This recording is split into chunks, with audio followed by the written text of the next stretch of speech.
Di 20K subscriber channel Novel Official, akan adakan giveaway untuk satu orang pemenang. Syaratnya kalian harus subscriber, komen, like, share, supaya kalian bisa terpilih untuk jadi pemenang giveaway. Semoga beruntung bosku. Selamat datang di channel Novel Official. Sebelum kalian mendengarkan novel Raja dari Segala Raja, jangan lupa like, share dan subscribe. Kalau tidak kuretakan jantung kalian. Hehehehe. Bab 71 sampai bab 80. Omi tidak segera pergi karena ayah Li Ziming, Li Qingyuan. Omi tahu juga bukan orang baik. Bahkan 10.000 kali lebih tercela daripada Li Ziming. Li Qingyuan mengirim seseorang untuk melakukan sesuatu kepada istri Zhang Li. Dan sepertinya dia akan membiarkan istri Zhang Li berjuang di rumah sakit untuk sementara waktu dan kemudian mati. Menyeret Zhang Li ke bawah sehingga Zhang Li tidak akan memiliki energi untuk pergi ke balai kota untuk menimbulkan masalah. Dengan tindakan dan niat jahat seperti itu, orang-orang seperti itu masih bebas untuk hidup. Omi harus curiga terhadap celah dalam hukum dunia ini. Tapi hal semacam ini Omi tidak repot-repot-repot. Dia hanya melakukan apa yang ingin dia lakukan. Omi menempel di dinding luar lagi, mencari kamar Li Qingyuan. Di rumput di bawah villa, ada 2 mastif Tibet tergeletak di tanah. Ketika mastif sepertinya merasakan kehadiran Omi dan bersiap untuk mengaum. Omi segera menurunkan 2 ubin. Swoosh, kedua ubin itu langsung tenggelam ke kepala kedua mastif. Dan kedua mastif itu mati bahkan sebelum mereka bisa bersuara. Omi menghela nafas. Dia sangat tidak puas dengan keterampilan seni bela dirinya saat ini. Tetapi bahkan mastif mampu mendeteksi keberadaannya. Jika itu adalah keterampilan seni bela dirinya sebelumnya, Tuhan tidak akan menyadarinya. Beberapa menit kemudian, Omi memasuki ruangan lain. Justru kamar Li Qingyuan. Namun, Li Qingyuan sudah tertidur. Ada seorang wanita tergeletak di sebelah Qingyuan Li. Dan itu adalah istrinya.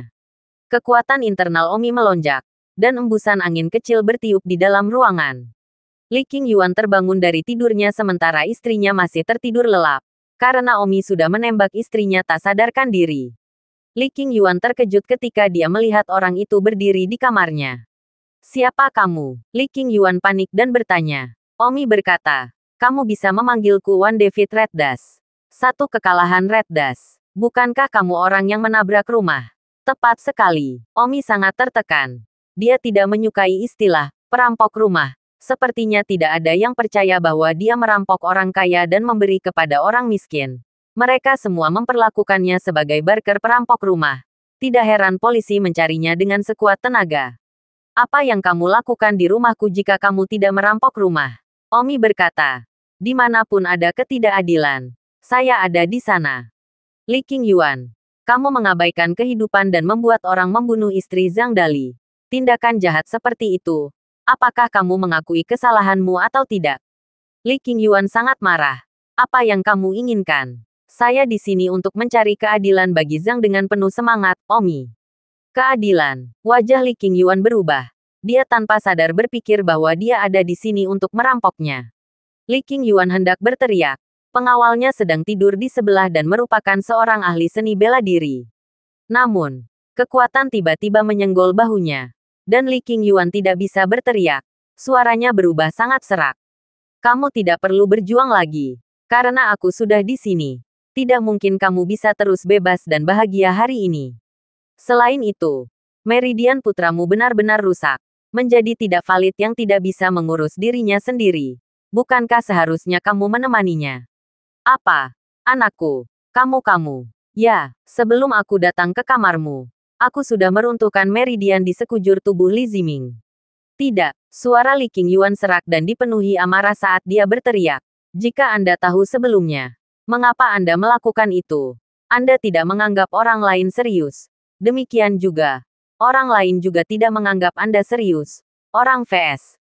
Orang-orang sangat adil di antara mereka sendiri. Misalnya, saat ini, kamu seperti anjing jerami di mataku. Menyebabkanku tidak memiliki keinginan untuk menghormatimu. Li Qingyuan menangis. Kamu tidak melakukan itu padaku. Apakah kamu memiliki hak untuk menyakiti keluarga Zhang Li? Ada banyak orang lain yang tidak saya kenal. Tidak, Li Qingyuan ingin berjuang. Omi menunjuk jarinya. Meridian di tubuh Li Qingyuan terputus. Sama seperti putranya. dia mendapat pembalasannya. Tentu saja, ini hanya pembalasan Omi. Diikuti oleh pembalasan polisi. Kali ini dengan bukti yang cukup. Tidak peduli seberapa keras hubungannya, dia tidak bisa lepas dari hukum. Tentu saja, itu tidak akan berhasil bagi Omi untuk secara pribadi memutuskan meridiannya. Tetapi Omi bahkan telah melakukan perampokan. Mengapa dia takut akan satu lagi kejahatan seperti itu? Omi menghela nafas. Omi memandang wanita yang masih tidur di tempat tidur, menggelengkan kepalanya, lalu diam-diam pergi. Omi ingat wanita yang diikat oleh Li Ziming ke hotel dan akan bermain sepanjang malam ini. Dan menghela nafas tak berdaya. Sepertinya semuanya belum berakhir. Setidaknya pergi dan selamatkan wanita yang tidak bersalah itu. Tentu saja, bukti kriminal tentang Li Ziming dan putranya yang difilmkan malam ini harus diserahkan ke Biro Keamanan Umum. Dan sekarang, di kamar Li Qingyuan, istri Li Qingyuan terbangun dari tidurnya. Istri Li Qingyuan menyalakan lampu samping tempat tidur.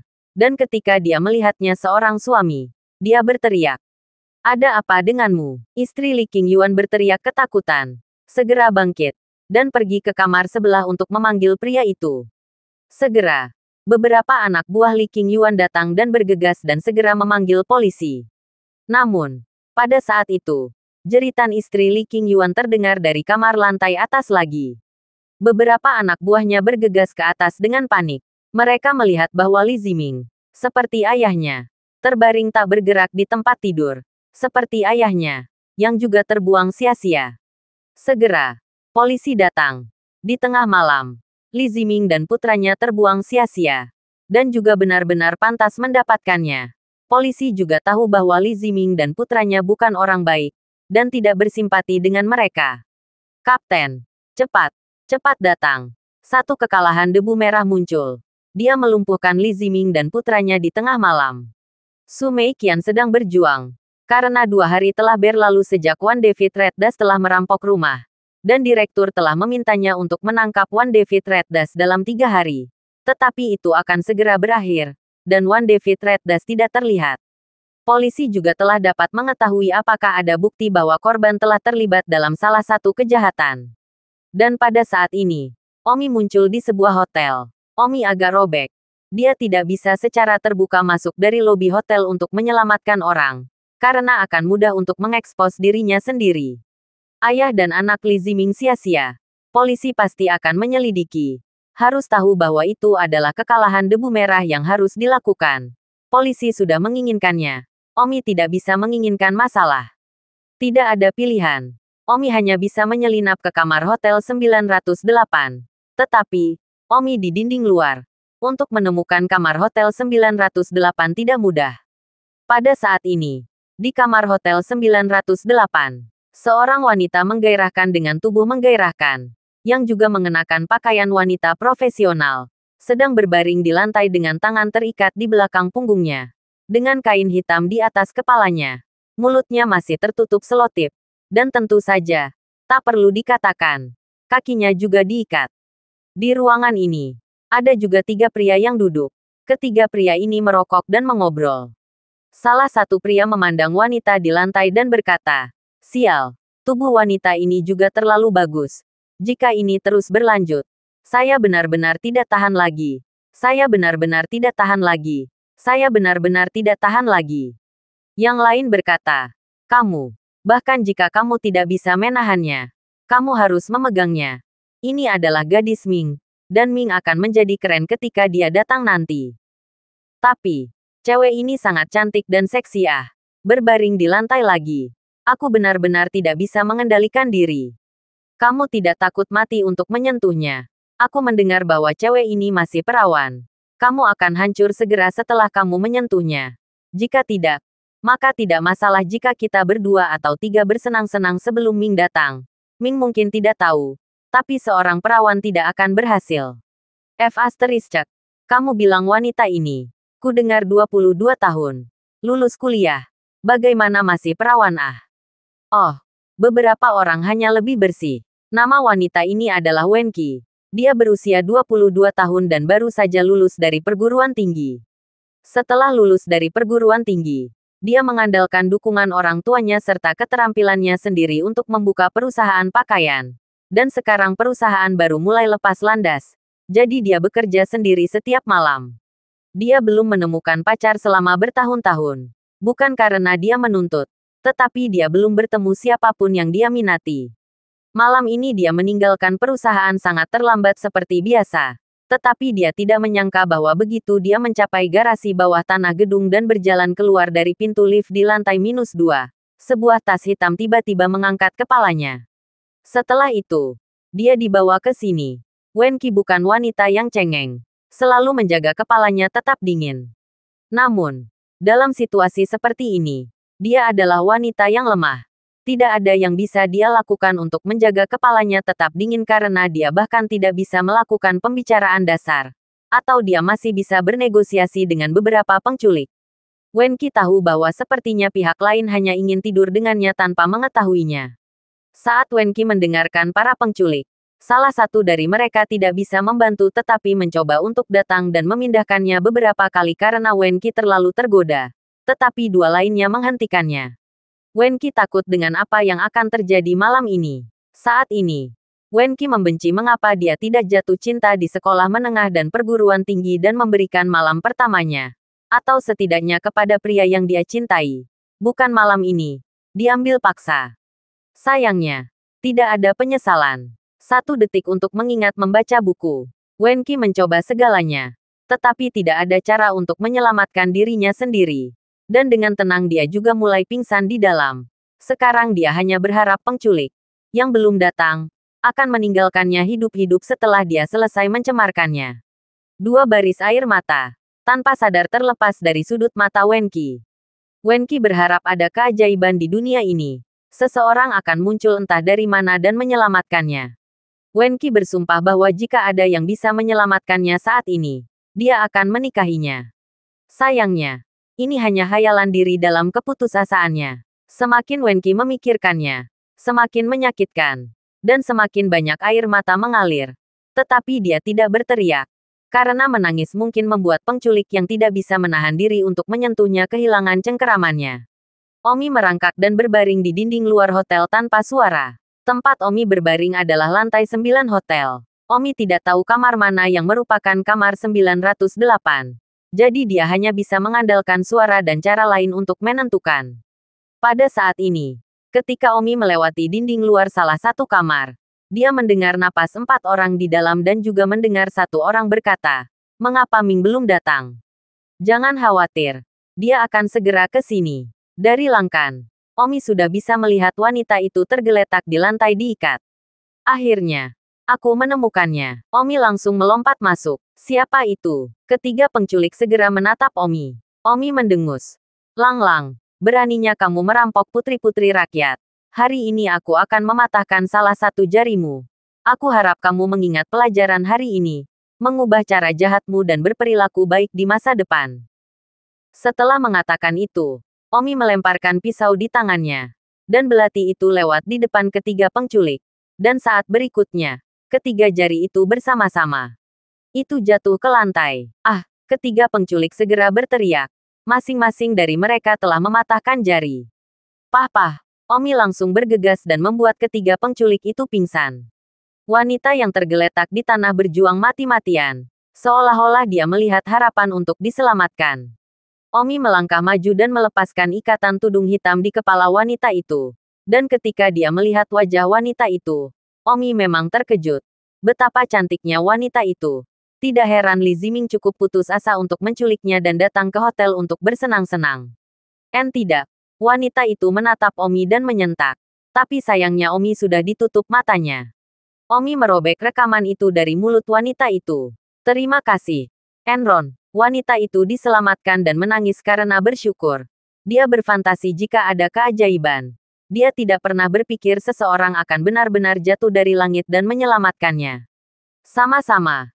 Kamu bebas sekarang. Kamu bisa pulang. Omi melepaskan ikatan tali dari tubuh wanita itu. Wanita itu dengan bersemangat melemparkan dirinya ke tubuh Omi dan menangis. Terima kasih, oh. Wanita itu diselamatkan. Tidak yakin apakah dia bersemangat atau sedih. Kekuatan lamanya runtuh dan dia menangis dengan kuat. Namun, Omi mendorongnya menjauh dan berkata, "Kamu masih tidak lari. tunggu sampai ketiga orang ini bangun. Namun, wanita bernama Wenqi ini tidak lari, dan segera mengambil tali dan mengikat ketiga orang itu. Omi agak terkejut. Wanita ini cukup tenang. Jika itu adalah wanita lain, dia akan benci untuk segera meninggalkan tempat ini dan memanggil polisi.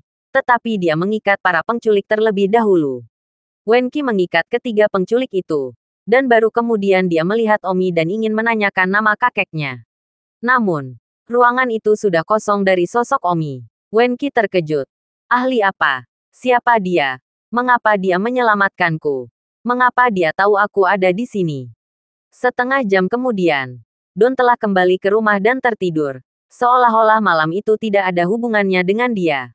Namun, apa yang terjadi malam ini ditakdirkan untuk menjadi malam tanpa tidur bagi sebagian orang.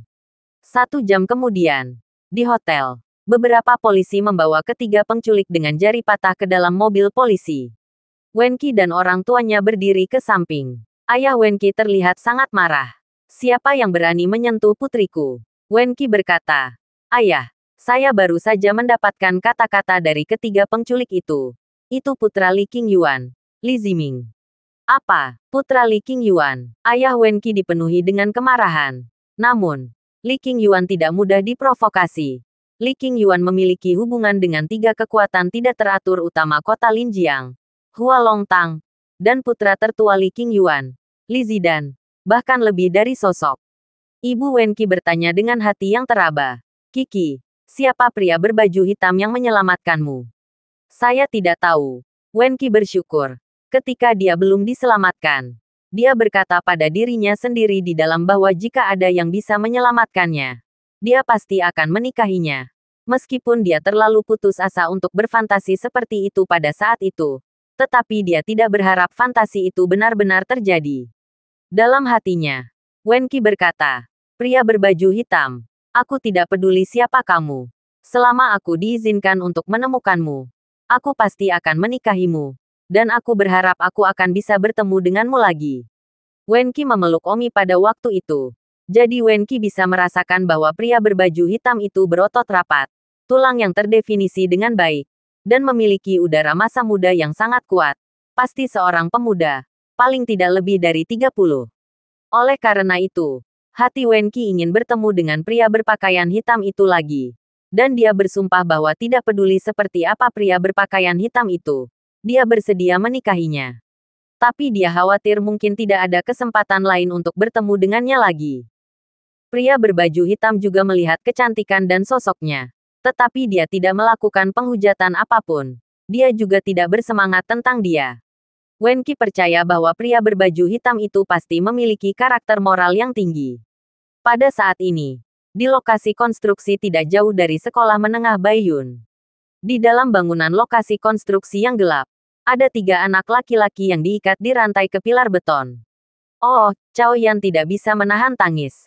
Karena dia diikat oleh Omi di sore hari. Tidak ada yang menyelamatkan mereka sampai sekarang. "Saudara Yan, jam berapa sekarang? Saya sangat lapar. Di sekitarnya gelap dan saya tidak bisa melihat apa-apa. Saya sangat takut." Salah satu adik laki-laki Cao Yan juga menangis. "Apa yang harus kita lakukan? Apakah kita benar-benar harus menunggu sampai lokasi konstruksi Anda dimulai sebelum kami dapat ditemukan?" "Omi, aku belum selesai denganmu." Cao Yan berteriak. Tubuhnya dingin dan lapar. Tidak pernah menderita kejahatan semacam ini sebelumnya. "Saudara Yan, saya mendengar bahwa lokasi konstruksi Anda ini memiliki kematian beberapa hari yang lalu. Itu sebabnya itu berhenti bekerja. Bukan, mungkinkah ada hantu ah?" Tubuh Cao Yan bergetar dan berkata dengan ketakutan. "Jangan katakan itu. Tidak ada hantu di dunia ini."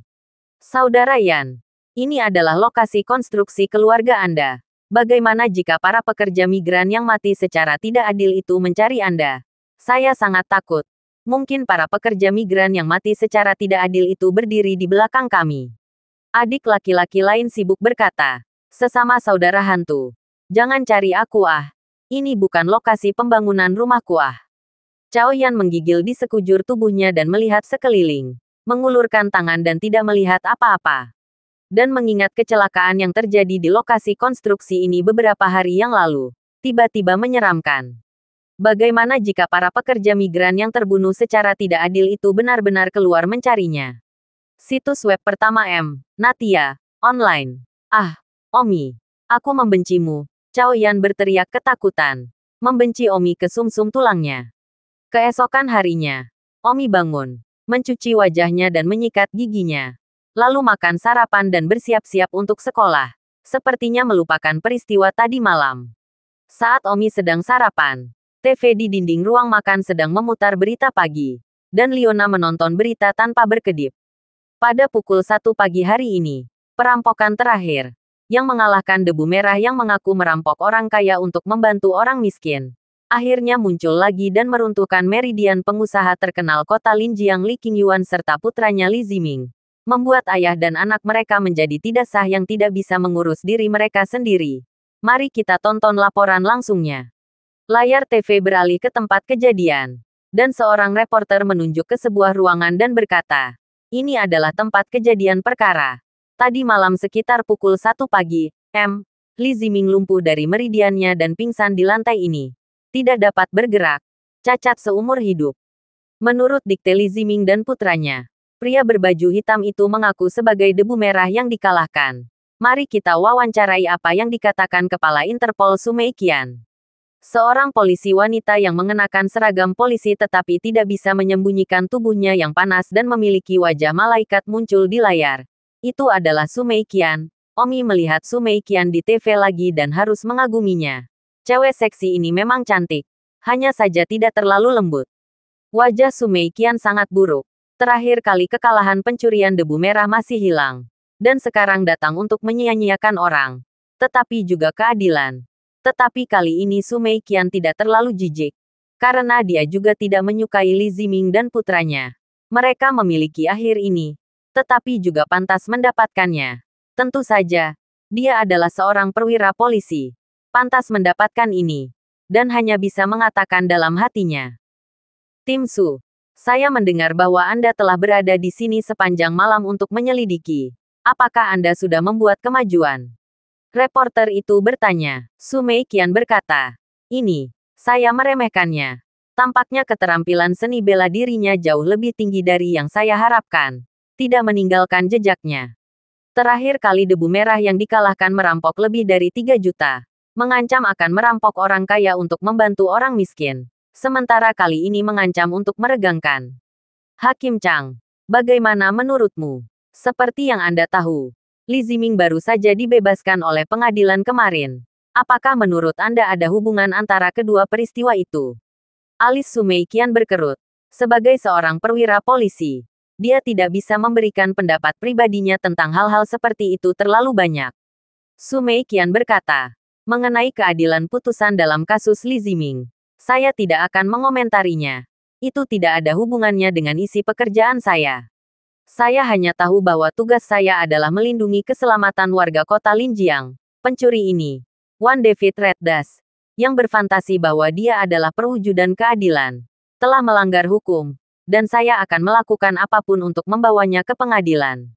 Liona melihat ke TV dan berkata, "Li Ziming bahkan dibatalkan. Tetapi banyak orang harus mendukung Wan David Reddas kali ini." Omi tersenyum. "Nona, apakah Anda juga berpikir bahwa Li Ziming harus dihapus?" Liona berkata, "Ini bukan urusanku. Li Ziming bukanlah hal yang baik. Dan Wan David Reddas jelas bukan hal yang baik juga." "Kenapa Nona? Aku mengagumi semangat ksatria dari Wan David Reddas." Omi berkata dengan berani. Mengagumi dirinya sendiri. Tidak peduli kejahatan apa yang telah dilakukan Li Ziming. Individu pribadi tidak memiliki hak untuk menghapuskan meridiannya. Jika semua orang di dunia ini seperti ini, dunia akan berada dalam kekacauan sejak lama. Tidak ada aturan. Saya tidak setuju dengan Nona. Saya masih mendukung Wan David Reddas. Dan saya bangga padanya. Mulut Omi agape. Liona tidak setuju dengan Omi. Dan sudut mulutnya juga berpaling dari berbicara dengan Omi. Pada saat ini, seluruh kota Linjiang mendidih dengan berita tentang satu kekalahan debu merah yang telah menghancurkan Li Ziming dan putranya. Setelah makan malam, Omi dan Liona masing-masing pergi ke sekolah. Hal pertama yang perlu Anda lakukan adalah melihat mobil dan melihat apakah itu ide yang baik untuk melihat mobil. Simran dan Liang Ying berjalan keluar dari gang, bersiap untuk naik bus ke sekolah. Dan mereka berbicara sambil berjalan. Suaner, sangat menyenangkan untuk bangun pagi ini dan melihat berita dari dini hari tadi malam. Yah, Wan David Reddas benar-benar seorang pejuang yang hebat. Merampok orang kaya dan membantu orang miskin. Dan menegakkan keadilan. Ketika kami mengundang Omi untuk makan siang kemarin, saya berpikir bahwa akan lebih baik jika seseorang bisa keluar untuk melakukan keadilan. Tetapi saya tidak menyangka bahwa seseorang akan benar-benar keluar. Liang Ying berkata, ya, banyak orang berbagi pemikiran kami. Dan sungguh menggembirakan melihat berita ini. Namun, banyak orang juga merasa bahwa apa yang dilakukan Wan David Reddas salah. Dan berpikir bahwa dia menggantung dirinya sendiri. Suaner, bagaimana menurutmu? Simran menggelengkan kepalanya. Saya tidak mengerti. Tetapi saya tidak percaya bahwa satu kekalahan Reddas akan secara salah menuduh orang baik dan menghapus ayah dan anak mereka. Pasti ada alasan untuk itu. Yah, meskipun banyak orang di kapal mengatakan bahwa Wan David Reddas terlalu kejam, aku juga percaya bahwa Wan David Reddas adalah orang yang baik. Omi mengantar BMW ke sekolah. Hampir semua orang di sekolah mendiskusikan pembatalan Li Ziming dan ayahnya. Dan Omi tidak berpartisipasi dalam diskusi sama sekali agar tidak mengungkapkan jejak apapun. Bagaimanapun, kekalahan debu merah hanyalah pekerjaan sampingannya. Begitu dia tahu dia adalah kekalahan debu merah, pasti tidak bisa duduk di kelas semudah sekarang. Bekerja untuk kalah, juga harus melarikan diri. Bahkan mungkin melibatkan Liu Chenming. Jarang bagi Omi untuk menetap di dunia ini untuk sementara waktu. Kelas pertama pagi itu segera berakhir. Dan Omi menghabiskan seluruh kelas bermain dengan teleponnya. Berusaha untuk benar-benar memahami dunia ini sesegera mungkin. Pada saat ini, di villa mewah tertentu di kota Linjiang, Cao Yan telah mandi. Cao Yan diikat oleh Omi di lokasi konstruksi kemarin sampai jam 4 pagi. Kemudian dia diselamatkan kembali ke rumahnya oleh keluarganya. Cao Yan berjalan ke bawah dan menemukan lebih dari selusin orang duduk di ruang tamu. Orang tua, paman, dan pamannya semuanya memiliki wajah dingin. Suasana yang sangat aneh di ruang tamu. Yan, bukankah kamu akan tidur lebih banyak? Lagi pula, sudah jam 5 ketika kamu diselamatkan pulang di pagi hari.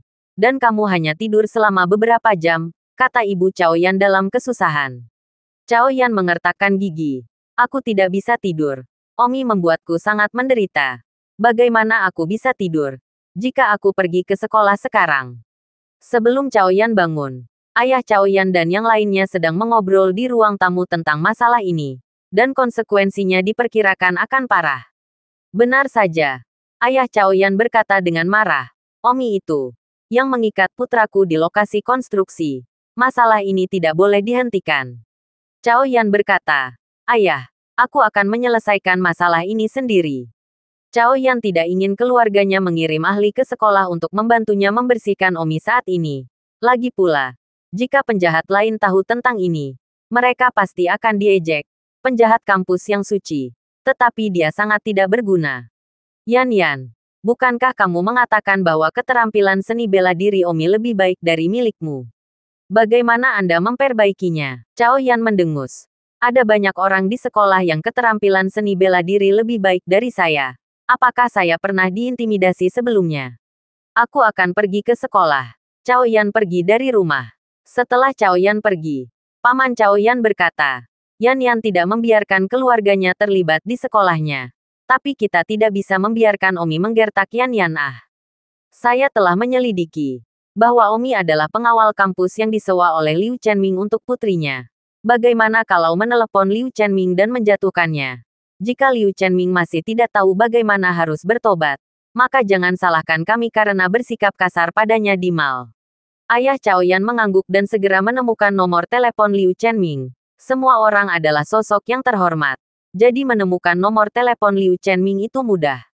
Halo, siapa yang ada di sana? Willow Chenming dengan cepat mengambilnya. Tuan Liu, ini saya. Cao Silang. Liu Chenming sedikit terkejut mendengar bahwa pihak lain adalah Cao Silang. Mereka biasanya tidak memiliki banyak persahabatan dan tidak bekerja sama di mal. Halo. Mengapa CEO Cao tiba-tiba mencari saya? Willow Chenming sibuk bersikap sopan. Cao Silang. Bagaimanapun, berkata tanpa tersenyum. Tuan Liu, apakah itu Omi pengawal yang Anda sewa? Ya, jantung Willow Chenming berdebar kencang. Tapi dia bertanya pada Omi. Tuan Chao, apa yang ingin Anda lakukan dengan bertanya tentang pengawal putri saya? Willow Chenming bingung. Tuan Liu, Anda benar-benar menyewa pengawal yang baik Kemarin sore, pengawal Anda mengikat putra saya ke lokasi konstruksi di dekat sekolah dan bahkan melepas pakaiannya. Selama 12 jam, seluruh keluarga saya mencari di seluruh kota sebelum menemukannya pada pukul 4 pagi. Bagaimana perasaanmu jika putrimu dianiaya seperti itu? Liu Chenming terkejut. Dia tidak tahu ada hal seperti itu. Tuan Chao, mungkinkah ini semacam kesalahpahaman? Willow Chenming berkata dengan nada meminta maaf. Saya tidak akan menelepon Anda secara pribadi jika itu adalah kesalahpahaman. Tuan Liu, saya akan menyarankan Anda untuk mengajari pengawal Anda bagaimana berperilaku. Dan berhenti menggertak putra saya di sekolah. Atau saya juga tidak akan sopan. Oke, aku akan berbicara dengannya. Jangan khawatir. Ini tidak akan terjadi lagi. Menutup telepon. Willow Chenming tidak berdaya untuk sementara waktu. Memang tidak baik ditemukan di kepalanya. Cao Silang ini adalah penduduk setempat. Tidak peduli kekuatan hitam dan putih. Tentu saja bukan Liu Chenming. Orang luar dapat dibandingkan. Menyinggung Cao Silang pasti tidak baik. Hal pertama yang ingin saya lakukan adalah meminta Omi untuk berhenti menggertak Cao Silang dan mengeluh kepadanya. Willow Chenming juga dan benar-benar tidak berdaya. Menyewa pengawal yang sangat pandai menggertak orang. Namun, telepon Omi mati. Jadi, Willow Chenming harus menelepon putrinya. Leona sedikit terkejut menerima telepon dari ayahnya, yang biasanya tidak akan meneleponnya pada saat ini. Leona segera pergi keluar kelas untuk menjawab telepon. Meskipun dia berada di kelas sekarang, dia adalah siswa top dan gurunya tidak akan memiliki masalah dengan itu. Ayah, mengapa kamu memanggilku di kelas? Leona bingung. Khawatir jika sesuatu yang besar telah terjadi. Sianger, kenapa ponsel Omi mati? Liu Chenming bertanya. Leona berkata, tidak, saya baru saja melihatnya bermain dengan teleponnya ketika saya berjalan keluar. Apakah ada yang salah? Apakah Omi mengikat Cao Yan kemarin ke lokasi konstruksi di dekat sekolah? Mengikat orang sampai jam 5 pagi. Ayah Cao Yan Cao Silang baru saja mengeluh kepadaku. Memperingatkanku untuk tidak membiarkan Omi menggertak putranya lagi. Atau dia juga tidak akan sopan. Apakah ada hal seperti itu? Aku tidak tahu Tapi kemarin sore, Omi memang meninggalkan kelas di periode kedua dan tidak dapat ditemukan sampai malam sepulang sekolah. Jadi aku pergi tanpa menunggunya. Sepertinya itu benar-benar dia. Jadi katakan padanya untukku dan berhenti menggertak Cao Yan itu. Oke, menutup telepon. Leona kembali ke kelasnya dan menatap Omi. Leona merasa bahwa dia harus berbicara dengan Omi. Sepulang kelas, Leona sengaja berjalan ke belakang kelas. Saat dia melewati Omi, Leona berbisik. Ke atap sekolah. Aku ingin menemukan sesuatu untukmu. Omi tertegun. Ini adalah pertama kalinya seorang wanita berinisiatif mencarinya di sekolah. Setelah Leona mengatakan itu, dia dengan cepat berjalan keluar dari kelas dan menaiki tangga, menunggunya di tangga sebelum Omi. Ketika Omi tiba di tangga, Leona berdiri di puncak tangga menunggunya. Nona, angin macam apa ini hari ini? Kamu berinisiatif mencariku, Omi tersenyum. Tanpa bercanda, Leona berkata, Omi, ayahku baru saja meneleponku. Apakah kamu tahu mengapa ayahku memanggilku? Saya tidak mengerti. Omi, kamu kabur setelah hanya satu kelas kemarin sore. Apakah kamu mengikat Cao Yan di lokasi konstruksi dekat sekolah? Omi memandang Leona dengan bingung dan menganggukkan kepalanya tanpa menyangkal. Ya. Baru saja ayah Cao Yan menelepon ayahku. Keluarga Cao Yan pergi ke seluruh kota sampai jam 4 pagi untuk menemukan Cao Yan. Dia diikat olehmu di lokasi konstruksi selama 12 jam penuh. Omi tertawa. Menemukannya begitu cepat. Saya pikir itu akan memakan waktu beberapa hari. Ini, anggap dia beruntung. Leona melihat nada bicara Omi. Seolah-olah dia masih berpikir itu tidak cukup besar. Omi, kamu masih tertawa. Kamu mengacaukan Cao Yan. Semua orang menyalahkan ayahku. Apakah kamu benar-benar ingin ayahku menjadi musuh di sini di seluruh kota? Omi benar-benar tidak tahu apakah masih mungkin untuk dengan senang hati menggertak orang ketika masalah sepele seperti itu benar-benar akan menemukan jalannya ke kepala Liu Chenming. Leona berkata, aku tidak ingin mengatakan lebih banyak. Bagaimanapun, ayahku menyuruhmu untuk berhenti menggertak Cao Yan. Atau ayah Cao Yan akan benar-benar kasar. Omi berkata, jika kamu tidak sopan, maka kamu tidak sopan. Aku tidak takut. Kamu tidak takut. Ayahku takut. Aku sudah lama memberitahumu bahwa pengawal yang benar-benar berkualitas adalah orang yang memastikan bahwa keluarga majikannya aman dan sehat. Bukan apakah dia pandai seni bela diri atau tidak. Kamu pandai seni bela diri. Tetapi kamu telah berulang kali menyebabkan masalah bagi ayahku. Anda tidak takut pada orang lain. Tetapi jika mereka tidak dapat menangani Anda, mereka akan mengambil ayah saya. Dan saya, ke bawah. Di dunia bisnis, jika Anda menyinggung satu lawan lagi, Anda mungkin kehilangan puluhan juta. Baiklah. Baiklah. Aku ingat. Aku tidak akan menggertak Cao Yan lagi. Omi terdiam. Leona mengangguk. Melihat Omi tidak berdebat dan menghadapinya, dia cukup puas. Meskipun dia merasa bahwa Omi tidak baik dalam hal karakter, dia harus mengaguminya dalam hal seni bela diri. Lagi pula, bahwa Cao Yan bukanlah orang yang baik. Tetapi dia dibersihkan oleh Omi ke titik di mana orang tuanya melangkah masuk. Cao Yan tiba di sekolah. Cao Yan pertama kali menelepon Fang Hong. Hei, Cao Yan, ada apa? Fang Hong, saya menuntut pertemuan pleno komite minoritas jahat. Mengapa Anda ingin mengadakan rapat pleno komite penjahat jahat? Fang Hong bertanya. 1 detik untuk diingat untuk membaca buku. Fang Hong adalah penjahat nomor 1 di Baiyun High School. Ketua komite penjahat. Cao Yan berkata dengan marah. Kamu tahu itu, bukan, Omi? Fang Hong berkata. Saya tahu. Penjahat kampus ke-6 yang diakui. Saya juga akan berbicara dengannya. Selamat dia menjadi anggota terhormat dari komite penjahat. Biarkan dia membuat meja 10 atau 8 untuk merayakannya. Cao Yan berkata. Tidak perlu. Saya meminta pertemuan pleno komite anak-anak Vicious hanya untuk mengajukan keluhan terhadapnya. Putra seorang betek ini. Semua orang adalah anak muda yang kejam di kampus. Namun dia tidak memberi saya wajah sama sekali. Saya telah mengejar Song Yuer. Dan kemarin saya tidak tahan lagi.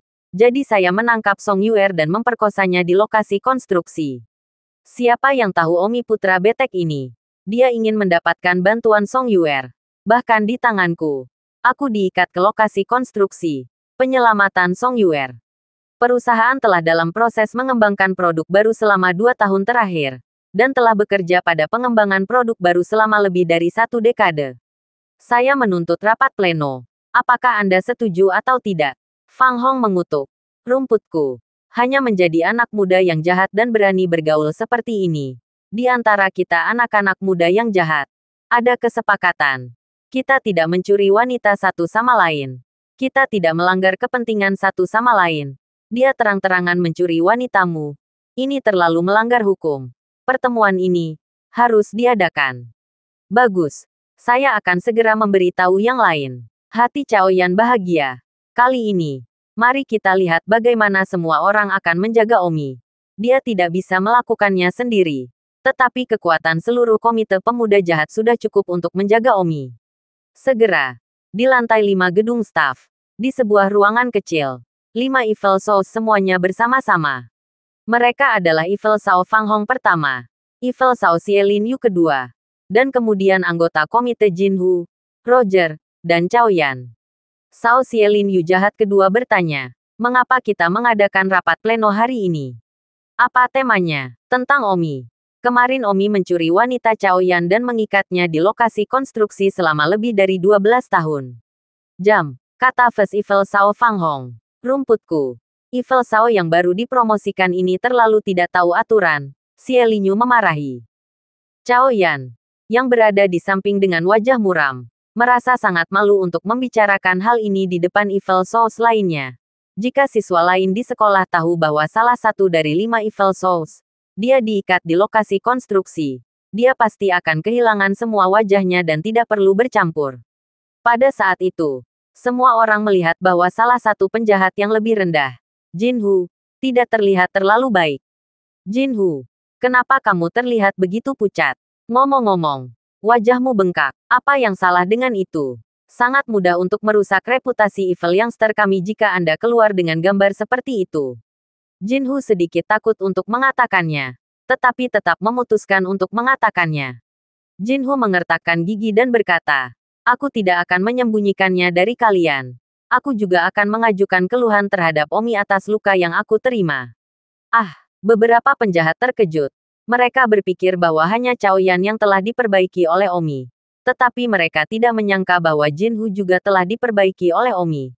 Terutama Cao Yan, yang bahkan lebih terkejut, melihat bahwa Jinhu masih memar dan bengkak, tidak hanya merasa kasihan padanya.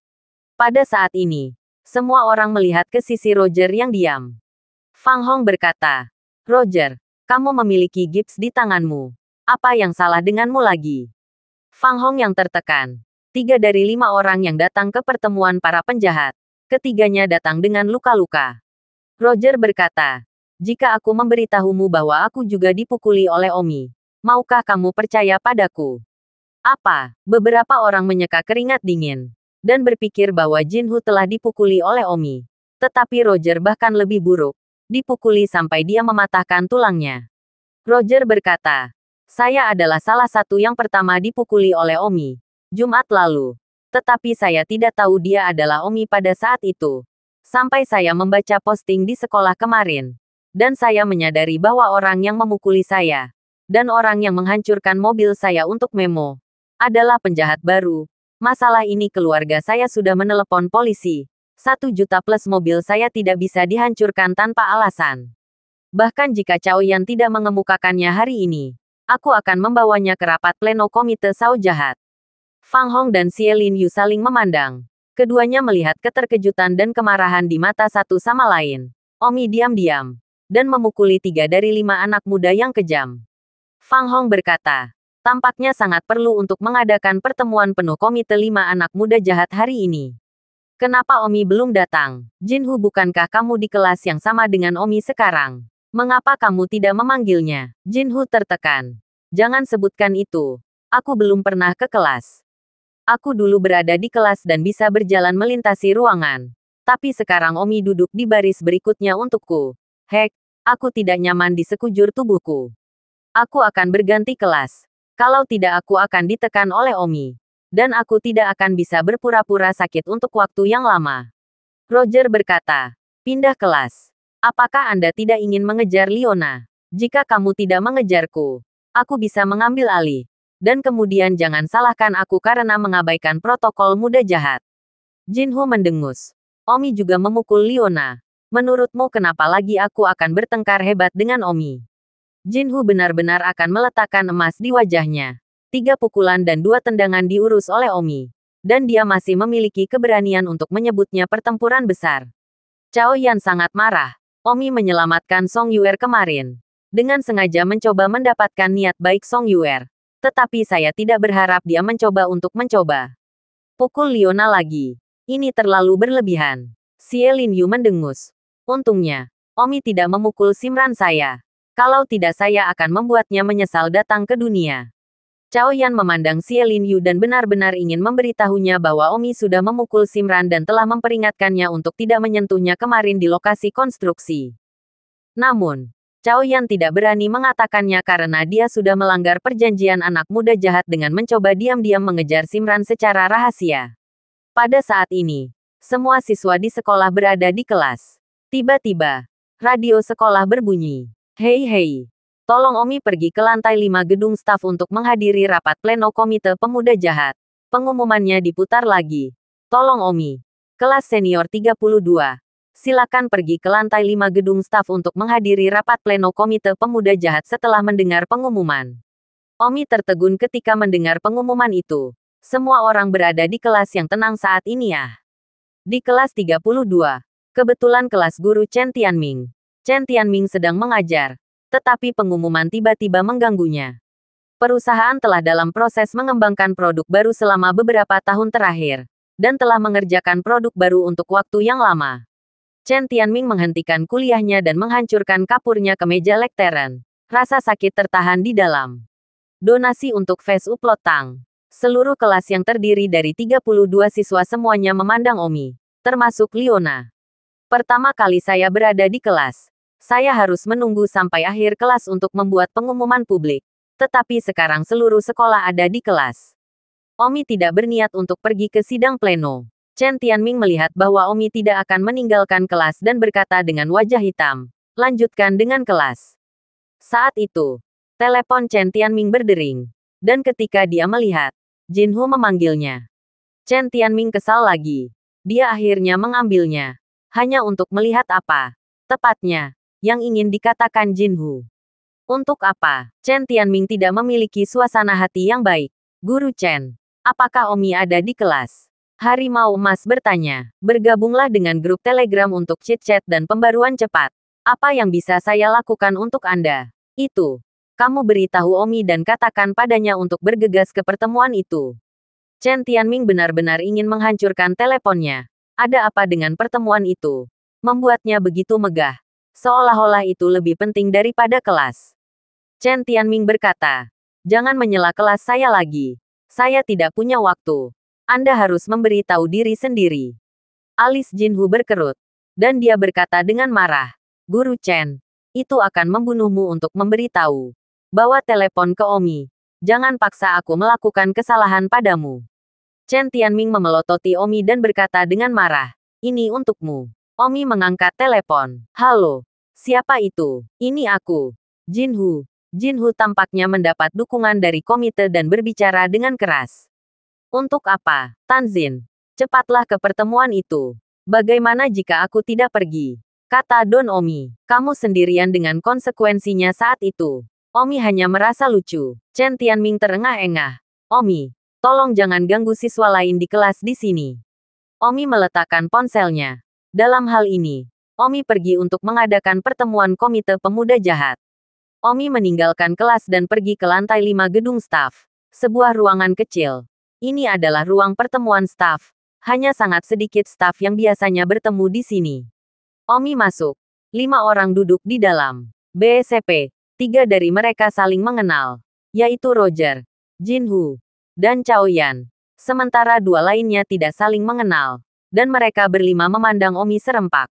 "Omi, kamu akhirnya datang," kata Xie Linyu. Omi tidak mengenal Xie Linyu ini. Memandang Xie Linyu dan tersenyum. "Aku yakin penjahat nomor 1 SMA Baiyun adalah kamu." Xie Linyu tercengang. Omi benar-benar salah paham dengannya sebagai remaja jahat nomor 1 di Sma White Cloud. Fang Hong adalah remaja jahat nomor 1. Poin ini Xie Linyu tidak berani berdebat dengan Fang Hong. Lagi pula, Fang Hong lebih kuat dan lebih jahat darinya. Begitu Fang Hong bahkan lebih kuat dari 3 gadis di hutan. Rekor ini belum dipecahkan oleh remaja jahat lainnya. Namun, Fang Hong, yang duduk di sebelah Xie Linyu, kesal, "Apa yang membuatmu begitu yakin bahwa dia adalah Sao jahat nomor 1? Bukankah itu aku?" Omi memandang Fang Hong dan tersenyum. "Siswa ini, wajahmu terlihat agak lemah. Kecuali ekspresi penuh nafsu di antara alismu. Kamu tidak memiliki wajah yang mendominasi. Dan yang ini di sampingmu. Yang tinggi dan besar. Dengan anggota badan yang berkembang dengan baik. Mata yang tidak baik. Dan tatapan galak dan enggan di antara alisnya seolah-olah dia telah merebut menantu perempuannya. Tidak boleh lemah dalam seni bela diri. Mencoba bertanya apakah orang seperti itu bukan kejahatan utama. Siapa? Jadi aku menyimpulkan bahwa dia adalah kejahatan nomor 1 di SMA Baiyun." Fang Hong sangat marah. Melangkah lebih jauh dengan mengatakan bahwa dia hanya memiliki citra gangster yang berkilau di antara alisnya. Tanpa dominasi apapun. Mengutuk, "Aku merumput kamu. Kamu benar-benar mengatakan bahwa aku terlihat kurang mendominasi daripada dia." Omi berkata, "Kamu benar-benar tidak memiliki keganasan orang tua manusia." Fang Hong meraung. "Omi, dengarkan aku. Aku anak muda jahat nomor 1 di SMA Baiyun. Fang Hong, apakah kamu punya mata? Kamulah orangnya. Ya, jadi itu kesalahan." Tidak heran nada bicara yang mulia sangat tidak menyenangkan. Omi tersenyum. Menghadapi tatapan beberapa anak muda jahat dengan ekspresi tidak percaya diri. Xie Linyu takut kata-kata Omi akan membuat Fang Hong tidak senang dengannya. Dia sibuk berkata, "Omi, kamu harus memotong omong kosong begitu banyak. Sudah waktunya untuk rapat. Mengapa kamu tidak duduk dan bersiap untuk pertemuan?" "Baiklah, Omi duduk. tetapi ingin melihat pertemuan seperti apa yang akan diadakan. Xie Lin Yu berkata, Fang Hong, orang-orang tidak memiliki penglihatan dan tidak mengenalimu sebagai anak muda jahat pertama. Ini adalah masalah matanya. Mengapa kamu marah padanya? Cepat dan lakukan pertemuan. Fang Hong memelototi Omi dan berkata dengan serius, baiklah, semua orang ada di sini. Mari kita mulai pertemuan secara resmi. Beberapa penjahat semua memelototi Omi dan kemudian menatap Fang Hong. Fang Hong berkata, Omi, pertemuan hari ini terutama tentangmu. Beberapa dari mereka akan mengeluh tentangmu. Keluhan terhadap saya untuk apa? Omi tersenyum. Pertama, ketika Cao Yan hendak memperkosa Song Yuer kemarin, apakah kamu yang merusak keberuntungannya? Ya, Omi menganggukkan kepalanya. Omi, mengapa kamu menyabotase keberuntungan Cao Yan? Ketika Cao Yan sudah menyatakan bahwa kita semua adalah penjahat kampus, dan kamu masih bersikeras pada ini, bukan? Omi berkata, Cao Yan ingin memperkosa wanita. Apakah saya harus melihat yang terkuat dan tidak menyelamatkan mereka? Fang Hong mengetuk meja. Omi, kamu salah. Kamu telah melanggar kode dasar kejahatan kami. Mengapa Anda dinilai sebagai anak muda yang jahat oleh para siswa? Bukan karena kamu baik, tapi karena kamu jahat. Apa aturan kejahatan yang paling dasar? Cao Yan, katakan pada Omi. Cao Yan mendengus dan berkata, aturan dasar seorang pemuda jahat adalah hanya melakukan hal-hal buruk, bukan hal-hal baik. Fang Hong berkata, Omi, apakah kamu mendengarku? Anda hanya mencoba membenarkan tindakan Anda kemarin. Dan seluruh sekolah tahu orang seperti apa Anda. Namun, fakta bahwa Anda akan menemukan alasan untuk membela diri dalam menghadapi pertanyaan saya adalah indikasi tidak langsung bahwa Anda penuh dengan keraguan dalam diri Anda. Itu tidak buruk. Omi tertawa. Aku penuh dengan keraguan terhadapmu di dalam. Apakah kamu yakin tidak menceritakan lelucon? Fang Hong berkata, jika Anda tidak memiliki keraguan terhadap saya, ketika saya menanyai Anda mengapa Anda menghancurkan perbuatan baik Cao Yan, mengapa Anda harus membuat alasan bahwa itu untuk menyelamatkan orang? Anda bisa mengatakan secara terbuka dan jujur bahwa itu Anda juga menginginkan Song Yuer. Jadi fakta bahwa itu Anda membuat alasan sudah cukup untuk menunjukkan bahwa itu Anda penuh keraguan terhadap saya di dalam. Lucu. Lupakan saja. Kalau begitu biarkan kamu terus merasa benar sendiri. Omi memutar matanya. Orang-orang ini. Lihat apa yang ingin mereka lakukan. Xie Lin Yu mendengus. Omi, semua orang tahu bahwa Song Yuer adalah orang yang dikejar Cao Yan. Tidak apa-apa jika kamu tidak membantu Cao Yan memperkosa Song Yuer. Tidak apa-apa jika kamu menyabotasenya. Tidak apa-apa jika kamu menyabotasenya. Kamu masih mengikatnya di lokasi konstruksi. Perilakumu tercela. Cao Yan mengeluh kepada komite hari ini. Komite pasti akan memberi Cao Yan keadilan. Haha, keadilan yang baik. Saya ingin melihat keadilan seperti apa yang Anda inginkan. Omi tertawa. Fang Hong mengetuk meja dan berkata, Omi, tolong serius. Selain Cao Yan yang mengeluh tentangmu, ada juga Jin Hu. Jin Hu mengatakan bahwa semua luka di tubuhnya disebabkan olehmu, kan? Omi menganggukkan kepalanya. Ya, Omi. Apakah kamu tidak memiliki sofisme? Karena Anda juga anggota komite. Anda secara alami memiliki hak untuk licik. Dan jika Anda merasa dirugikan oleh salah satu keluhan, Anda dapat mengajukan kasus Anda. Tidak, sungguh. Tidak ada keluhan yang mengganggu saya. Semuanya tidak dirugikan. Omi, nada bicaramu menjengkelkan bagiku. Kamu telah melakukan sesuatu yang salah dan kamu sangat berkokok, kata Fang Hong. Haha, apakah itu benar? Omi, Jin Hu telah mengejar Liona untuk waktu yang lama. Dan bahkan aku ingin mempertimbangkan bahwa Jin Hu mengejarnya dan tidak dapat melanggar perjanjian dasar antara anak-anak jahat. Namun kamu ingin memukul Liona. Kamu berkata pada dirimu sendiri. Apakah kamu masih manusia? Omi berkata, kamu lupa. Aku anak muda yang jahat. Anak-anak muda yang jahat tidak berbicara tentang aturan apapun. Jika seorang anak muda yang jahat masih berbicara tentang perjanjian dasar, maka itu bukan anak muda yang jahat. Beberapa Evil Sao tercengang. Apa yang dikatakan Omi sepertinya masuk akal. Fang Hong mendengus. Omi, kamu mengatakan itu karena kamu tidak peduli dengan saus jahat lainnya. Sudah jelas ya. Kapan aku pernah menempatkan kalian di mataku? Kalian mendengarkan. Liona, Tidak ada yang diizinkan menyentuhnya. Adapun Song Yuer, kalian bisa melakukan apapun yang kamu inginkan. Omi memperingatkan. Mengambil kesempatan ini untuk memperingatkan anak-anak muda yang jahat ini untuk tidak melecehkan wanitanya. Tapi Song Yuer bukanlah urusan Omi. Dan pengawal Song Yuer, Liu Yue, bukanlah vegetarian. Dan keterampilan seni bela dirinya pasti jauh lebih baik daripada beberapa anak muda jahat ini. Jin Hu, yang duduk di samping, sangat kesal dan ingin marah. Liona adalah orang yang dia kejar. Dan bahkan Fang Hong dan yang lainnya tidak mencuri darinya. Tetapi sekarang dia dicuri oleh Omi. Dan bertindak seolah-olah dia pantas mendapatkannya. Jin Hu menahan amarahnya dan memohon. Fang Hong, kamu tahu. Aku sudah lama mengejar Liona. Omi adalah milikku sebelum dia menjadi anak muda yang jahat. Kamu harus memutuskan untuk kuah. Fang Hong mengangguk dan berkata, Omi, Liona memang dikejar oleh Jin Hu terlebih dahulu. Tolong ikuti urutan kedatangan pertama yang dilayani.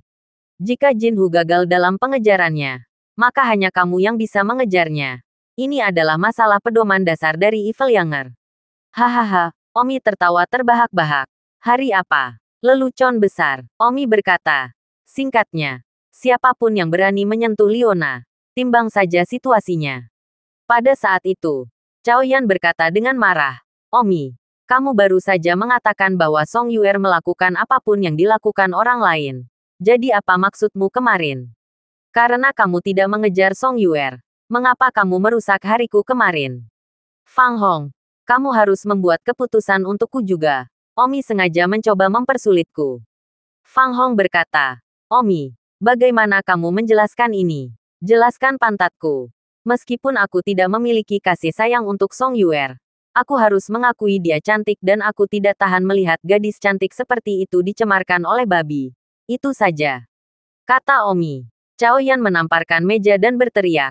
Siapa yang kamu panggil babi? Tentu saja aku bilang kamu babi. Kamu, Cao Yan marah sampai mati. Tapi apa yang bisa dia lakukan jika dia tidak bisa mengalahkan seseorang dan Omi bisa dimengerti mengatakan dia adalah babi? Fang Hong berkata, Cao Yan, jangan bersemangat. Komite pasti akan memberimu keadilan. Duduk dulu. Fang Hong membuat bundaran. Cao Yan melihat tatapan arogan Omi. Dia benar-benar ingin menikamnya sampai mati. Fang Hong berkata, Omi, kamu tidak menghormati Evil Younger seperti ini. Jika orang lain sama-sama tidak menghormatimu, apakah kamu merasa lebih baik? Omi, jangan bicarakan ini antara kamu dan Cao Yan. Katakanlah kamu tidak mengizinkan semua orang menyentuh Liona. Tapi kamu tahu apa? Menurutmu satu-satunya yang mengejar Liona adalah Jin Hu.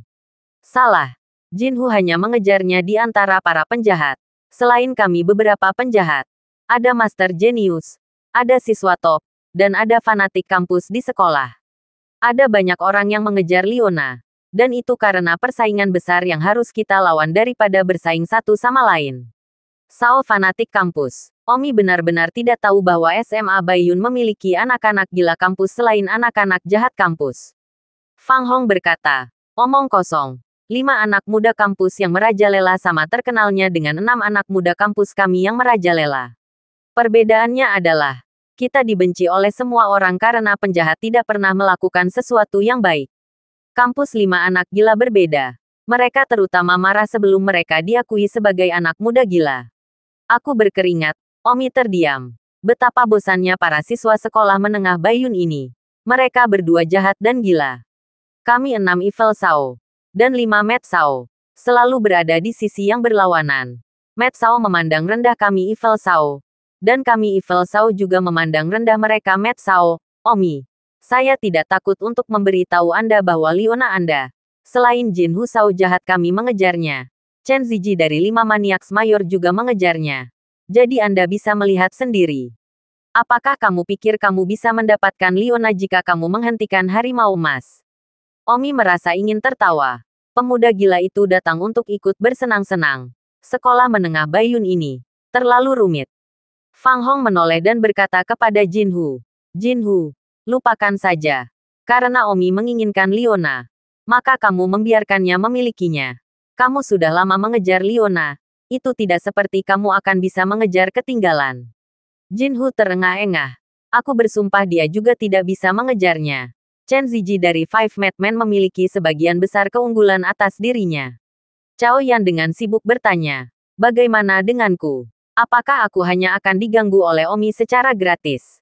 Fang Hong berkata kepada Omi, Omi, kamu menyiapkan meja untuk 10 atau 8 pada siang hari dan mengundang Cao Yan dan semua anak muda jahat dan semua orang untuk makan. Mari kita tinggalkan masalah ini pada saat itu. Bagaimana menurutmu? Omi tersenyum. Aku tidak punya uang. Fang Hong melihat bahwa Omi tidak memberikan wajah dan mendengus. Omi, tidak bisakah kamu melihat bahwa aku sudah mencoba yang terbaik untuk berkoordinasi antara kamu dan anak-anak jahat lainnya? Dan kamu masih tidak ingin menunjukkan sedikit makna. Kamu suka Liona. Aku sudah meminta Jinhu untuk pindah kepadamu. Bukankah seharusnya kamu menyiapkan beberapa meja untuk menemani Cao Yan? Haha. Mengapa saya harus membayarnya? Apakah Cao Yan masih dibenarkan dalam memperkosa wanita? Omi tertawa. Xie Lin Yu berkata dengan marah. Fang Hong, lihat. Omi tidak peduli dengan Dewan Pemuda Jahat. Lebih baik tidak berbicara dengannya. Fang Hong berkata, Omi, bagaimana kalau membantuku? Omi memandang Fang Hong. Saya mendengar bahwa Fang Hong ini, sekali dalam satu hari di hutan sekolah memperkosa 3 gadis berturut-turut. Itu sebabnya dia dinobatkan sebagai pemuda jahat nomor 1 di sekolah menengah Baiyun. Bagaimana mungkin Omi bersama mereka? Omi mendengus. Masih agak mungkin jika bukan karena wajahmu. Tetapi jika itu untuk wajahmu, maka itu sama sekali tidak mungkin. Wajah Fang Hong menarik ke bawah dan meraung. Omi, jadi kamu pasti akan melawan semua orang. Bertentangan dengan kesepakatan dasar minoritas jahat kita. Hahaha. Jadi bagaimana jika aku memecahkannya? Omi bertanya. Xie Lin Yu berteriak. Omi, kita semua jahat. Saya menyarankan Anda untuk tidak terlalu sombong. Jadi bagaimana jika aku sombong? Xie Lin Yu, kamu hanya perlu ingat bahwa namaku Omi. Jika kamu merasa memiliki kekuatan untuk bermain denganku, Omi tidak keberatan menemaniku sampai akhir. Hehe. Omi, aku suka mengambil tindakan terhadap mereka yang berpikir mereka memiliki kemampuan superior. Xie Lin Yu melihat tatapan tak kenal takut Omi dan tubuhnya bergetar.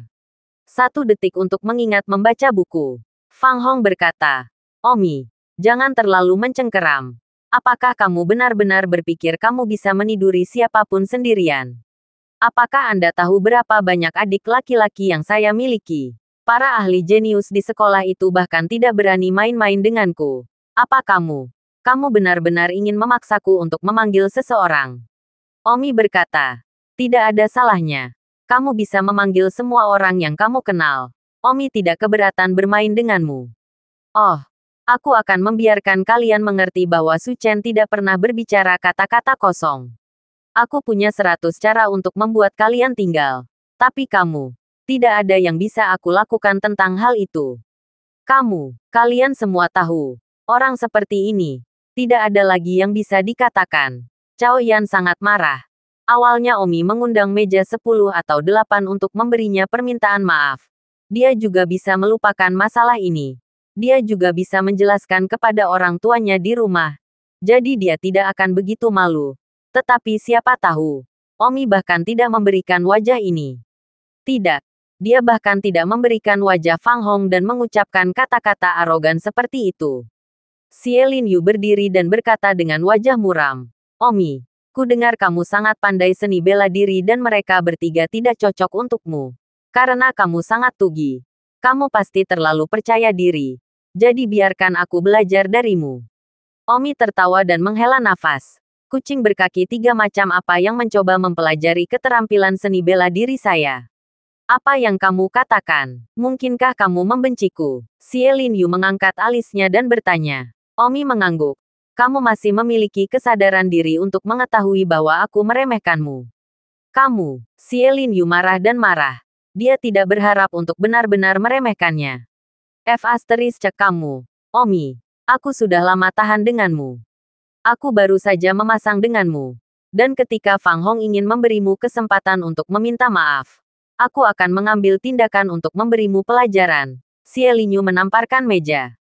Omi berkata, sepertinya aku harus melawan kalian hari ini. Omi, Aku menganggapmu memiliki kesadaran diri dan mengetahui bahwa tidak kurang dari pertempuran denganku.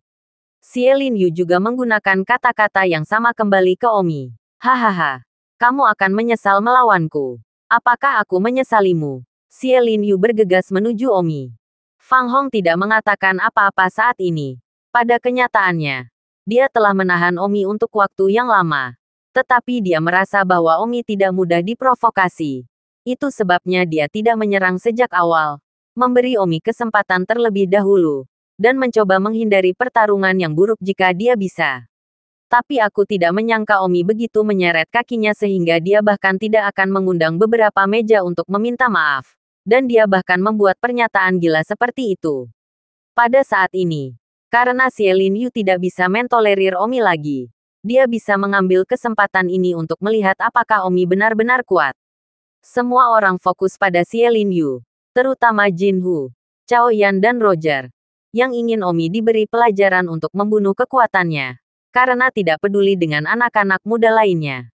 Xie Lin Yu bergegas di depan Omi dan tiba-tiba kepalanya membenturkan ke Omi. Seni bela diri terkuat Xie Lin Yu adalah Iron Head Kung Fu, dan kepalanya sekeras batu. Tangan Omi meraih bagian atas kepala Xie Lin Yu dalam sekejap dan sulit bagi kepala Xie Lin Yu untuk bergerak maju. Omi meraih kepala Xie Lin Yu dan melemparkannya keluar jendela. Dentang, itu memecahkan kaca dan melemparkannya keluar jendela. Ah, beberapa penjahat terkejut. Kepala besi Xie Lin Yu tidak berguna di depan Omi. Melemparkannya keluar sekaligus. Omi memandang Fang Hong, lalu menyapu matanya ke arah Cao Yan, Jin Hu, dan Roger masing-masing, dan berkata, siapa lagi yang ada di sana? Jin Hu, Cao Yan, dan Roger semuanya gemetar, sementara alis Fang Hong berkerut. Xie Lin Yu naik dari koridor luar dan memandang Omi dengan hati yang teraba. Adegan itu sunyi. Bahkan tidak ada yang berbicara sampai beberapa menit kemudian. Fang Hong memecah keheningan dan bersenandung. Omi, kamu benar-benar pandai dalam dua hal. Tidak heran kamu merasa begitu berani melawanku. Omi memandang Fang Hong dan berkata, sekali lagi, ingat saja, namaku Omi. Jika kamu merasa memiliki kekuatan untuk bermain denganku, aku tidak keberatan bermain denganmu sampai akhir. Jika Anda merasa bahwa Anda tidak memiliki kekuatan untuk bermain dengan saya, jadilah sedikit lebih damai di depan saya. Cao Yan, Jin Hu, Roger, dan Xie Lin Yu semua memandang Fang Hong dengan penuh harap. Omi telah berkata demikian. Jika Anda memiliki kekuatan untuk bermain dengannya, Anda akan menemaninya sampai akhir. Apakah Fang Hong memiliki kekuatan untuk bermain dengan Omi atau tidak? Silakan dan katakan itu. Wajah Fang Hong ditarik. Kata-kata itu menggulingkannya ke sudut. Dia memang teliti tentang kekuatan Omi. Roger sibuk berkata, Fang Hong, katakan sesuatu sebagai gantinya. Bukankah kamu baru saja mengatakan bahwa kamu memiliki banyak adik laki-laki? Maka kamu harus memiliki kekuatan untuk bermain dengan Omi ah. Cepat dan katakan itu. Omi melihat bahwa Fang Hong ragu-ragu dan sangat teliti. Dan tersenyum. Oh, aku, Omi, suka bermain dengan orang-orang yang berpikir mereka memiliki kemampuan superior. Fang Hong mengertakkan gigi dan berkata, Omi, jangan terlalu sombong. Perutku agak tidak nyaman hari ini dan aku harus pergi ke rumah sakit untuk mendapatkan obat terlebih dahulu. Aku tidak akan bermain denganmu untuk saat ini.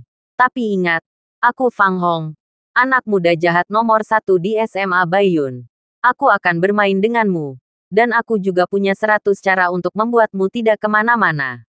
Hahaha. Aku ingat. Karena kamu sakit perut hari ini. Lupakan saja. Ingat apa yang saya katakan. Beri saya kedamaian di depan saya. Omi berjalan pergi dengan pop di sudut mulutnya. Jin Hu, Cao Yan, Roger, Xie Lin Yu. Mereka berempat memandang Fang Hong dengan kecewa untuk sementara waktu. Dan mengharapkan dia untuk bermain dengan Omi. Nima, alasan busuk apa? Sakit perut. Namun, mereka berempat tidak berani mengatakan apa-apa. Lagi pula, kekuatan Fang Hong bukanlah sesuatu yang bisa mereka lawan. Omi kembali ke kelasnya. Guru bahasa Inggris itu berada di tengah-tengah pelajaran. Mata guru bahasa Inggris itu penuh dengan penghinaan terhadap Omi. Mulutnya dengan lembut bersenandung. Sampah. Ada alasan mengapa guru bahasa Inggris itu berani sangat membenci Omi. Salah satu anak muda gila kampus, Chen Ziji, adalah sepupu guru bahasa Inggris. Dengan keterampilan seni bela diri Omi secara alami mendengar apa yang dia katakan. Omi sedikit tertekan. Bagaimana dia menjadi seperti tikus jalanan. Namun, Omi tidak bisa naik dan memukulinya. Lagi pula, dia tidak mengutuk dengan keras. Omi tidak peduli jika orang menyebutnya jahat, tetapi dia tidak bisa dibenci dan dilecehkan sepanjang waktu. Omi merasa bahwa dia bisa mengubah citranya dan memberi tahu semua orang bahwa dia adalah orang yang baik. Atau dia bisa menjadi lebih jahat sehingga semua orang tidak akan berani membencinya lagi. Omi mengesampingkan ini untuk saat ini. Omi mengambil pensil. Di kehidupan sebelumnya, Omi juga menggunakan kuas untuk menggambar. Tingkat gambarnya juga terkenal di Jianghu. Menggambar lukisan lanskap acak dan mendapatkannya di pasar setidaknya 100 tael harga. Yang paling dicat secara alami adalah potret adik perempuan itu. Dan saat ini, Omi mencoba menggunakan pensil untuk menggambar. Pikiran Omi dipenuhi dengan wajah yang murni dan cantik. Itu adalah Nona Lionanya. Tanpa sadar, wajah cantik Liona di benak Omi tercetak dengan jelas di atas kertas. Omi puas dengan potret pertama eranya. Sepulang sekolah, mari kita berikan padanya. Pada saat itu, sesama teman satu meja Carlos melihat ke atas dan terkejut. Astaga, Omi, kamu luar biasa.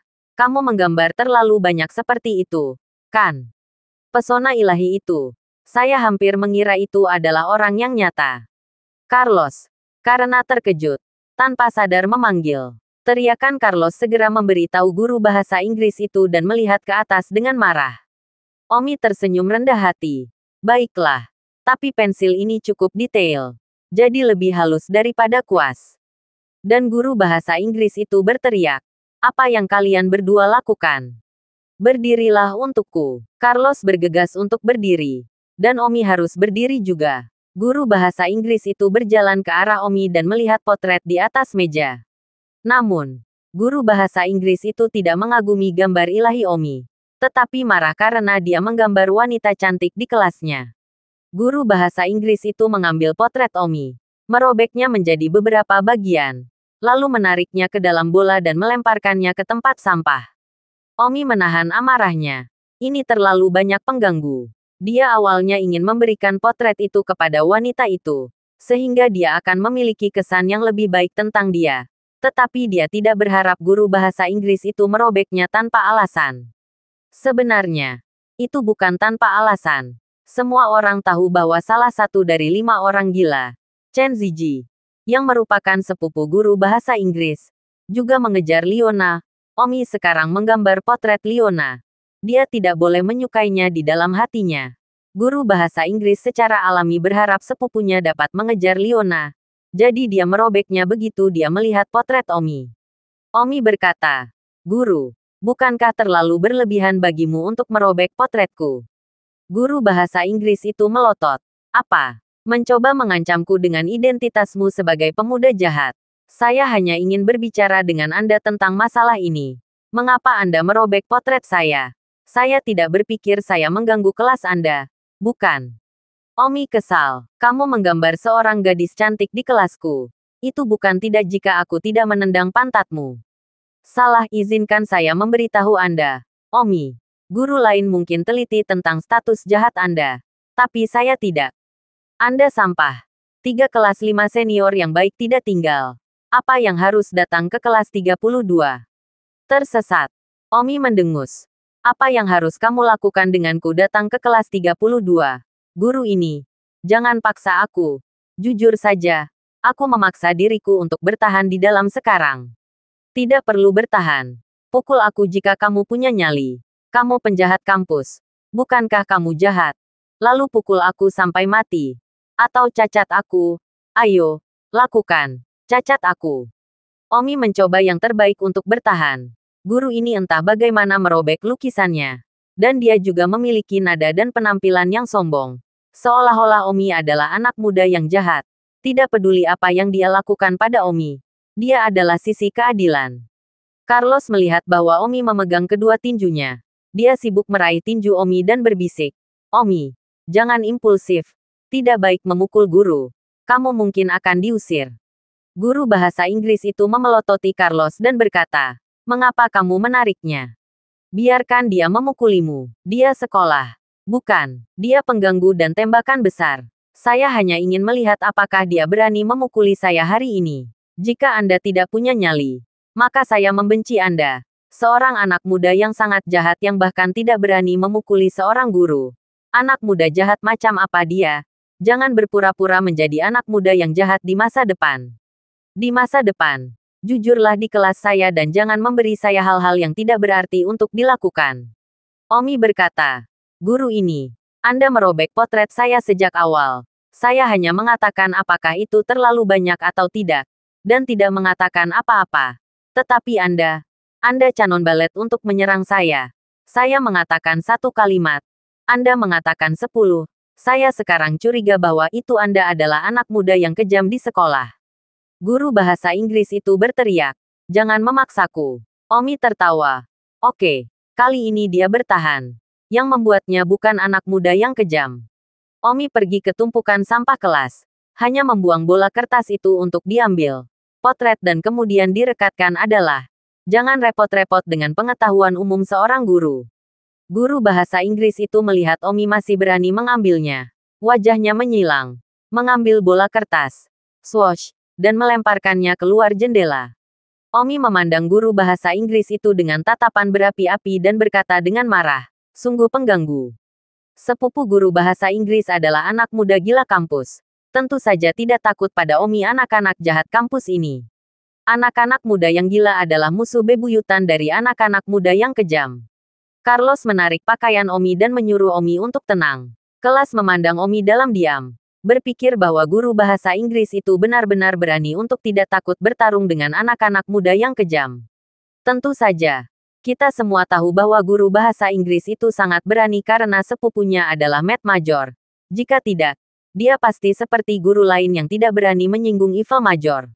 Guru bahasa Inggris itu meraung. "Bersikaplah sendiri. Atau tersesat. Apalagi sampah yang membaca dan mencemari kampus. Duduklah. Aku harus pergi ke kelas."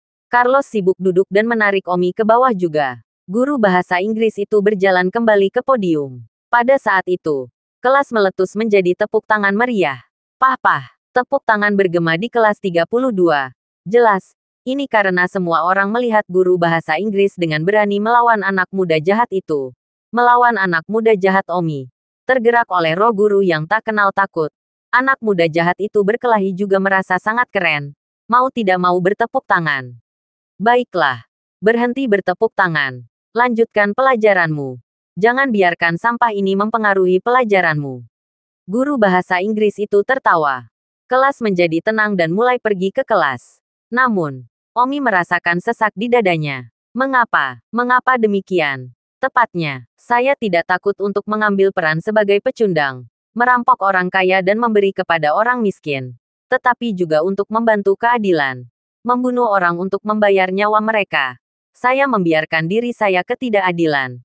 Tetapi tidak pernah dapat diakui oleh orang-orang di dunia ini. Hal pertama yang perlu Anda lakukan adalah melihat produk terbaru yang tersedia di pasaran. Guru ini, tanpa alasan apapun, merobek potret saya dan menghina saya. Tetapi saya tahan dengannya. Tapi dia mendapat tepuk tangan dan sorak-sorai dari seluruh kelas. Mengapa di bumi ini? Hati Omi membengkak dengan ketidakadilan. Yang lain mengalami ketidakadilan. Dia berubah menjadi debu merah yang dikalahkan untuk mencari keadilan bagi mereka. Tetapi sekarang dia sendiri menderita ketidakadilan. Apa yang harus dia lakukan? Saya adalah yang termuda nomor 1 di dunia. Di dunia saya sangat glamor. Sangat sopan, yang tidak menyembah dan mengagumi. Dan sekarang, aku telah direduksi menjadi seperti tikus jalanan, konyol. Apakah saya benar-benar bersedia menjadi seperti ini? Tidak. Saya tidak senang tentang hal itu. Dan dalam hal ini, saya tidak perlu menyimpan apa yang tersisa dari ksatria batin saya. Bukankah semua orang memanggilku kejahatan yang lebih rendah? Apakah saya melakukan semua hal yang salah? Bukankah aku orang yang baik? Baiklah. Aku, Omi, akan melakukan apa yang kamu inginkan. Aku akan menjadi orang yang lebih rendah yang membuatmu gemetar. Bang, memikirkan hal ini. Omi tiba-tiba menamparkan meja dengan keras, mengejutkan seluruh kelas yang ada di kelas. Omi berdiri. Matanya dipenuhi dengan tatapan tak kenal takut. Seolah-olah dunia tidak ada di matanya. Pada saat ini, Omi sepertinya telah kembali ke kehidupan sebelumnya. Ketika dia datang ke dunia ini, dia terlalu tabah. Itu sebabnya dia kehilangan diri aslinya. Guru, apa itu? Dunia yang tidak pernah dia taruh di matanya. Omi, apa yang kamu lakukan? Guru bahasa Inggris itu berteriak. Sekarang dia bahkan lebih berani lagi daripada sekarang. Lagi pula, Omi baru saja dicengkeram olehnya dan tidak berani mengatakan apa-apa. Omi tidak ingin mengatakan apa-apa dan berjalan langsung ke podium. Ketika guru bahasa Inggris melihat Omi mendekat, dia tampak sedikit takut. Omi meraih kerah guru bahasa Inggris itu dalam pandangan penuh semua orang dan berkata, "Jika Anda menghormati saya akan menghormati Anda dengan satu kaki. Jika Anda tidak menghormati saya, mengapa saya harus menghormati?" Bang setelah mengatakan itu, Omi meninju perut guru bahasa Inggris itu. Ah, banyak gadis di kelas tiba-tiba berteriak kaget. Puff, guru bahasa Inggris menyemburkan seteguk darah. Penglihatan cepat Omi memutar kepalanya. Dan darah tidak menyembur padanya. Tetapi pada beberapa siswa di barisan depan, termasuk Liona. Omi tidak berlebihan. Jadi dia meninjunya dan kemudian melepaskan guru bahasa Inggris itu. Guru bahasa Inggris itu jatuh di bawah podium dengan perut tertutup. Omi berdiri di podium. Dan semua siswa di kelas memandang Omi dengan gentar. Omi berkata, "Ingat, kalian semua, hanya karena aku menahan diri tidak berarti aku tidak memiliki temperamen. Saya dinilai sebagai anak muda yang jahat oleh Anda. Itu tidak berarti saya orang jahat. Untuk mengatakan yang sebenarnya, saya, Omi, sejak saya datang ke dunia ini, saya tidak pernah menempatkan Anda semua. Anak muda jahat apa? Anak muda yang jahat. Anak muda yang gila apa? Ahli jenius apa? Generasi kedua yang kaya apa? Gadis emas apa? Apa sekolah menengah Baiyun? Apa kota Linjiang? Anak muda ini tidak pernah menempatkan Anda di mata saya. Jadi, saya bertahan. Saya membungkuk untuk berkompromi. Saya tetap rendah hati. Dan saya menertawakan semua kebenaran diri Anda. Saya melakukan apa yang saya pikir sopan. Saya bertindak berdasarkan hati saya sendiri. Tetapi saya tidak menyangka bahwa profil rendah saya akan dianggap pengecut, sebagai bahan tertawaan, atau bahkan sebagai psikopat. Seluruh kelas bergetar secara fisik. Kata-kata Omi terlalu sombong. Anak muda jahat apa? Anak muda jahat apa? Ahli jenius apa? Generasi kedua yang kaya. Dan juga apa yang tidak dipedulikan oleh sekolah menengah Baiyun, kota Linjiang. Omi bahkan tidak menempatkan kota Linjiang di matanya. Apa pendapatnya tentang dirinya sendiri? Tidak, selama. Semua orang memang dikejutkan oleh keberanian yang muncul Omi saat ini. Saya khawatir tidak ada seorang pun di seluruh sekolah menengah Baiyun yang berani mengucapkan kata-kata seperti itu. Bahkan seluruh kota Linjiang. Omi memandang guru bahasa Inggris yang telah jatuh ke tanah dan mendengus. Dan kamu, aku bahkan kurang menghormatimu. Aku menahanmu dengan hormat. Tetapi kamu meraih citraku tentang seorang pemuda jahat. Identitas seorang siswa sampah. Dan menginjak-injaknya dengan ceroboh. Jika Anda pikir Anda memiliki kekuatan untuk bermain dengan saya, Omi, tidak keberatan memperlakukan Anda sebagai saingan. Apakah Anda yakin Anda memiliki kemampuan untuk menjadi saingan saya? Jika tidak, maka jangan terlalu marah padaku. Setelah mengatakan itu, Omi turun dari podium dan langsung meninggalkan kelas. Ketua kelas panik dan menjemput guru bahasa Inggris. Beberapa siswa membantu menggendongnya dan mengirimnya ke rumah sakit. Saat itu Jinhu kembali. Tidak tahu apa yang telah terjadi. Sebuah pertanyaan hanya untuk mencari tahu. Ternyata Omi sedang menggambar seorang wanita cantik di kelas. Guru bahasa Inggris itu sangat kesal. Merobek gambar Omi tentang seorang wanita cantik. Hasilnya Omi dipukul. Sepertinya terluka tidak ringan. Jinhu juga cukup terkejut. Omi berani memukul guru secara terbuka. Meskipun dia juga memukul. Tapi itu adalah pertarungan rahasia. Setelah Omi meninggalkan kelas, di halaman bawah, dia akhirnya menemukan lukisannya setelah beberapa menit mencari. Omi sibuk membawanya kembali ke kelas, menyatukan potongan-potongan itu satu per satu. Carlos mengeluarkan lem dan mengajukan diri untuk membantu Omi merekatkannya bersama-sama. Semua siswa di kelas gemetar ketakutan. Tidak berani melihat Omi lagi. Itu dengan cepat terpaku. Tetapi tampaknya telah membuat sekolah khawatir. Dengan Direktur Departemen Pendidikan, Kepala Sekolah, dan beberapa pemimpin lainnya datang. Dan Omi masih serius menempelkan potretnya. Kepala sekolah memasuki kelas dan berkata dengan marah, "Omi, kamu benar-benar melanggar hukum." Omi menempelkan potretnya, melipatnya, memasukkannya ke dalam sakunya, dan berkata, "Dia merobek potretku. Dan yang paling penting, dia dengan ceroboh menginjak-injak martabatku. Bukankah seharusnya dia dipukuli? Ini hanya potret. Omi, kamu sudah terlalu jauh." Omi hanya mendengus. Orang memiliki perspektif yang berbeda. Omi hanya perlu berada tepat di dalam dirinya sendiri. Direktur pengajaran tidak mengatakan apa-apa. Namun, direktur pengajaran bingung. Omi adalah orang yang cukup masuk akal dan masuk akal sebelumnya. Mengapa dia agak tidak masuk akal hari ini? Kepala sekolah mendengus. "Omi, lebih baik kamu berdoa agar tidak ada yang terjadi pada guru Chen. Atau kamu harus mengawasi dirimu sendiri." Wajah Omi tanpa ekspresi. Dia sama sekali tidak mendengarkan ancaman kepala sekolah. Masih kata-kata yang sama. Dia bahkan tidak menempatkan seluruh kota Linjiang di matanya. Apa yang dia takutkan?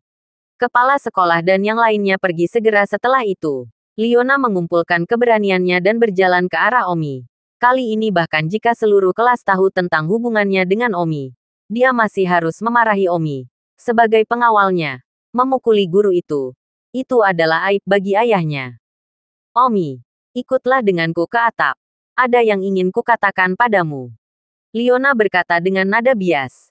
Omi berkata dengan ekspresi kosong, "Maaf, aku sedang tidak mood sekarang." "Apa?" Liona terkejut.